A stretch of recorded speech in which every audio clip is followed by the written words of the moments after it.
ये मंगल भवन भगवान की प्राप्ति के लिए है।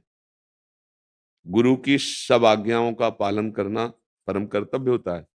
पर यदि कहीं ऐसा धर्म विरुद्ध आदेश है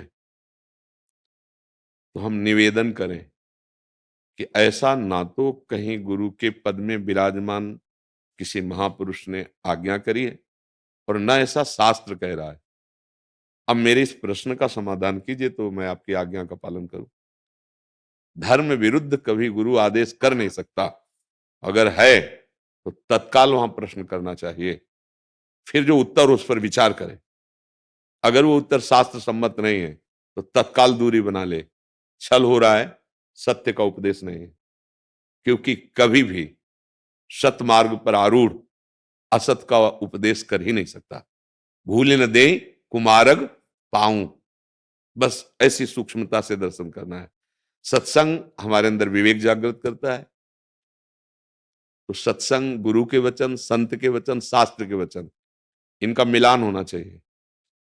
ठीक, फिर जो वचन वही मन और वही आचरण, इनका मिलान होना चाहिए। यह है कि हम गलत जगह जुड़े हैं, सही जगह जुड़े हैं, गलत आदेश है कि सही आदेश है, इन तीन बातें देखी जाती है। शास्त्र, गुरु के वचन, संत के वचन मिलने चाहिए। तस्मात् शास्त्रम प्रमाणम थे। सबसे बड़े गुरु हैं भगवान श्री कृष्णचंद्र जी, गीता जी, भागवत जी, ये सब भगवान गुरु की ही वाणी है। अगर इनसे विरुद्ध किसी की बात है तो विचारणीय बात है, हम कहीं ना कहीं फंस रहे हैं। तस्मात् शास्त्रम प्रमाणम थे। जो सच्चे मार्ग का पथिक होगा उसके जीवन में दंभ, पाखंड, कपट नहीं होता। जो वाणी में, वही आचरण में और वही मन में, यही पहचान है सत्य की। कि सत्य है, जो बोला जा रहा है वही मन में चल रहा है, वही आचरण में। बोला कुछ जा रहा है, मन में कुछ चल रहा है, आचरण कुछ है। चाहे हमारा हो, चाहे आपका हो, चाहे किसी का हो, वो विश्वसनीय नहीं है, अभी सिस्टम सही नहीं है। बिन विवेक वैराग्य भक्ति बिन सत्य न एको मानो, भगवत विमुख कपट चतुराई सो पाखंड नहीं जानो। बहुत विवेक की जरूरत है। अपने पूज्यजनों के प्रति हमें पूज्य भाव रखना है, पर जहां हमको लग रहा है कि शास्त्र विरुद्ध है, वहां सीधे बिल्कुल डरना नहीं, सीधी बात रख देनी है, क्या यह शास्त्र प्रमाणित है।